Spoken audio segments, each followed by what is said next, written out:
Welcome once again to Channel 18, and Michael Lach is here to give us a little chat about what's going on with the Harwich Conservation Trust.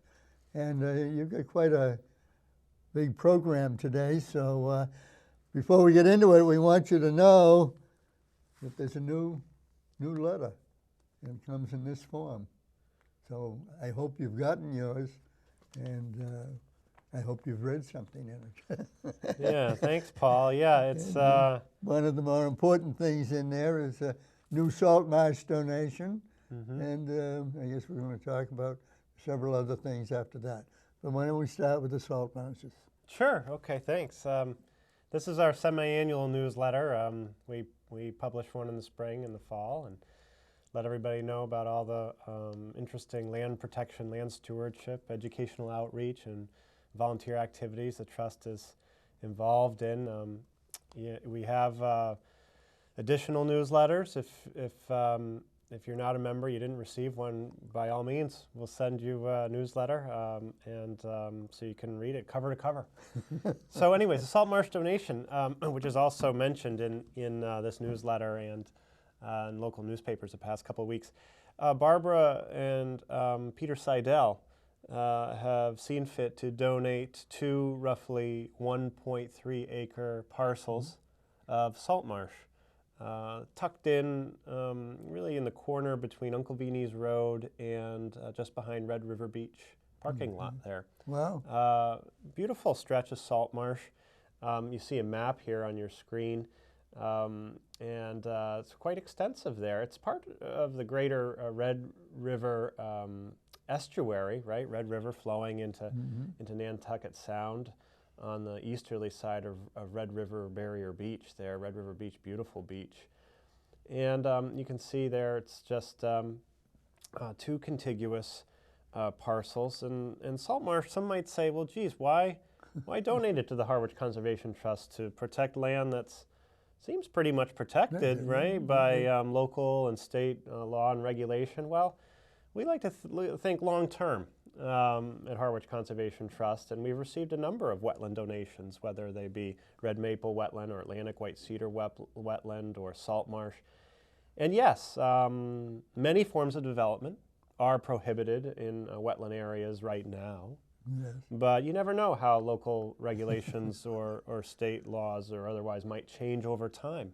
It's true. And so they do change. They do, yeah. So you can know that long term, when lands are protected with Harwich Conservation Trust, we strive to keep them in that natural setting. And that beautiful photo that you just saw was donated by Farley Lewis, a photographer actually from Barnstable. Salt marshes perform a number of ecological functions. They can buffer communities from storm surges, right? The wave action is reduced by the buffering salt marsh grasses. They also help filter pollutants out of storm water runoff from our local roads during heavy rainfall or events like all the snow that piled up on our roads. Yes, who can forget that? Right, last winter.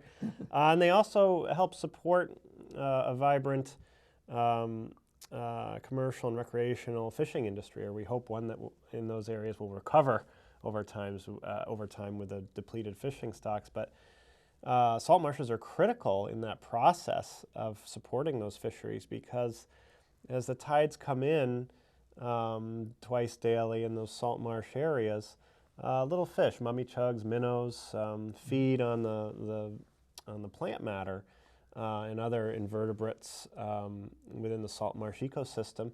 And then as the tide recedes, those fish swim out into the tidal creeks and deeper waters where they're consumed by yet larger fish.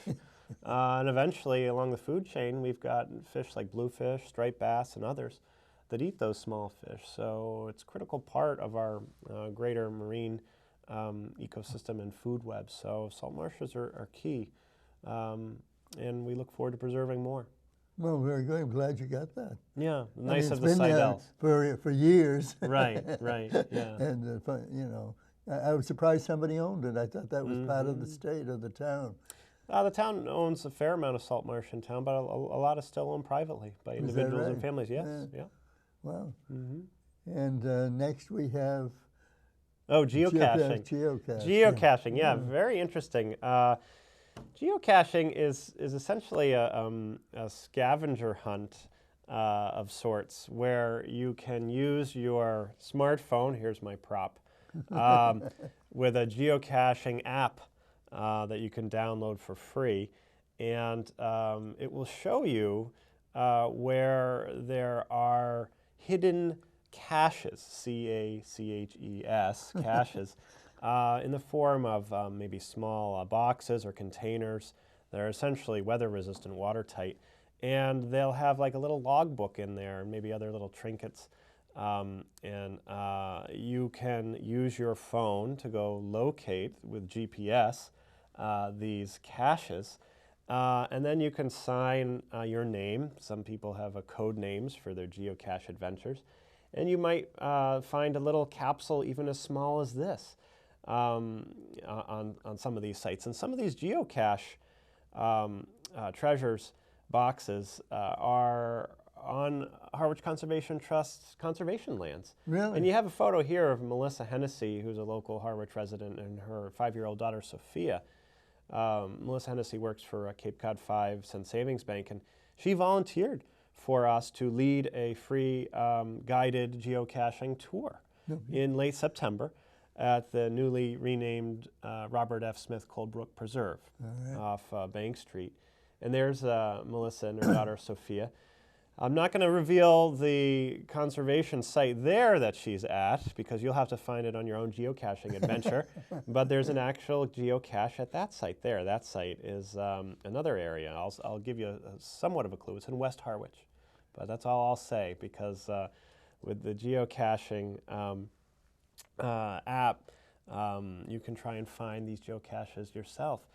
It's a fascinating adventure. Melissa's geocaching experiences were written up in the Cape Codder by Susanna Graham Pye, wonderful writer.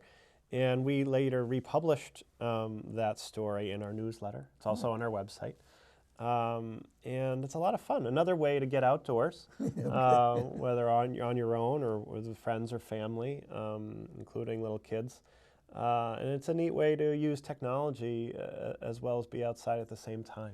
Now, what did you find in this geocache? Oh, well, you can bring something, a little something to leave in the geocache box. Sometimes that's fun for kids, and they can take something, kind of a swap. Somebody left a box? Oh, yes, okay. hidden in these different locations. Now, you think that they put it there deliberately? Oh, yes, that's the They idea. did? Yeah. And then you're supposed to go out and find these different caches. And Melissa actually helped the group locate 2 of them on the Robert F. Smith Coldbrook Preserve in Harwich. When were they put there? Can you tell that? I don't know the answer to that question. I'm guessing you could probably find that out by using the geocaching app. Maybe there's a history associated with each cache, perhaps the person who positioned it there in the first place and when. But that's good. You sound like an aspiring geocacher. So maybe we'll see you out there. Yeah. I do have a cell phone, but I never use it. Right, so maybe I better. Now, do you need a special app? No, it's free, you download it, and it's compatible with both Android operating systems and iPhone operating systems. So supposedly there's more than a couple million geocache users out there right now, roaming around looking for geocaches. So it's pretty neat. Yeah. You never know what you're going to find. You never know. Yeah. It may be $1 million there. Yeah, well, Whose that? Let me know. I'll go out there right now. Yeah, there's some more land to preserve. Yeah. So whose money would that be? Good question. I don't know. Yeah. So what do we have next? Well, we've been involved in a number of outdoor activities, especially this time of year. It's been beautiful out, right? It is. In September lovely. and October, we've been lucky. And so we've been partnering with Todd Kelly of Kelly Trailblazer for a number of years, and he led a wildlife tracking workshop just a week or so ago, as well as an orienteering workshop. And Todd takes folks out to the Bell's Neck Conservation Lands, right, owned by the town. And you'll see some photos in a little bit of some of their adventures. So he goes out and looks for animal track and sign. Anything from, there's Todd there pointing at the ground, identifying some tracks. He looks for tracks from, say, raccoon or skunk, fox, coyote, deer, and others, maybe sometimes even mink, believe it or not. Really? Yeah, yeah, sometimes. In this area? Yeah. I thought they were in the real cold weather. No, sometimes he can pick up track and sign from some very interesting creatures. So, you know, he goes out and basically interprets this track and sign for people so they can learn how to do this when they're on their walks out and about.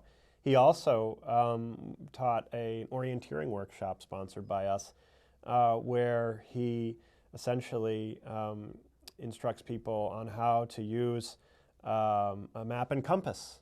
Compass, believe it or not, even though everybody has these smartphones, the GPS built in, you can even find your way without a smartphone using an old-fashioned compass. And that's a beautiful photo. These photos donated by local resident Vince DeWitt. Gorgeous. Isn't that just a gorgeous photo there?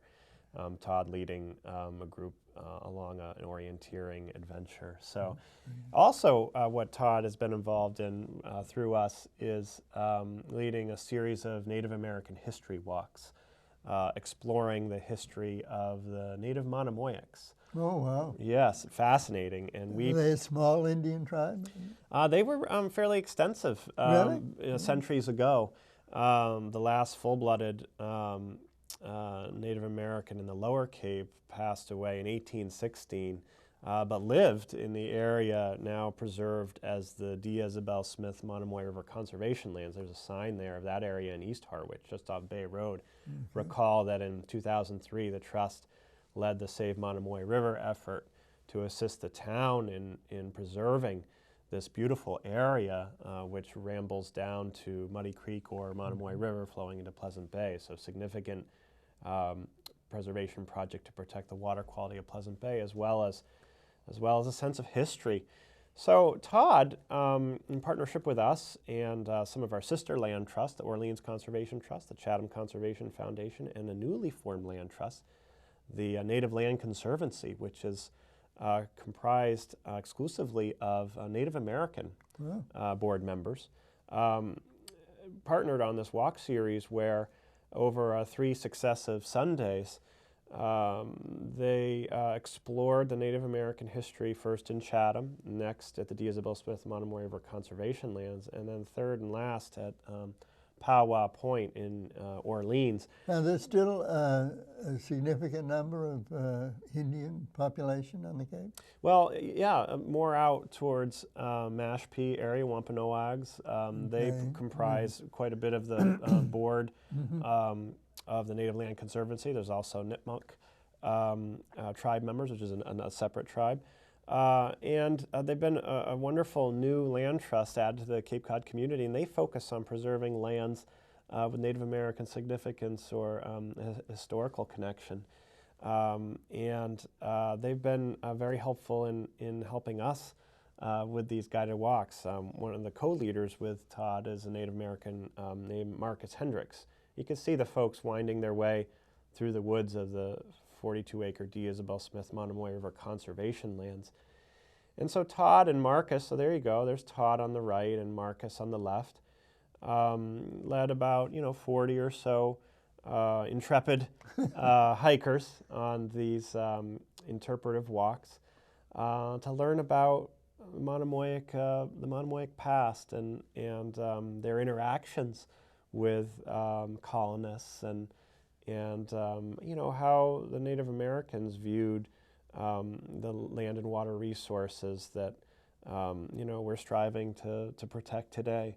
So it's a very popular walk series. We led this walk series also in the spring. I will say that it was better weather in the fall, but still just as popular, even though we've had the second round of it this fall. And who knows, maybe there'll be another set of new destinations we can offer as part of a walk series and add a Native American history dimension. But it's been a lot of fun, another way to connect people to our land-saving work. Well, that's true. Yes, And yeah. it's a good way to do it. Yeah, it's fun. It's good. Yeah. So yeah, thank you for your time today and having Well, us it's our here. pleasure, and it was very interesting. So come back again, will you? Absolutely. All right. Look forward to next month. Yeah. Thanks for being here. Enjoy the fall. You too.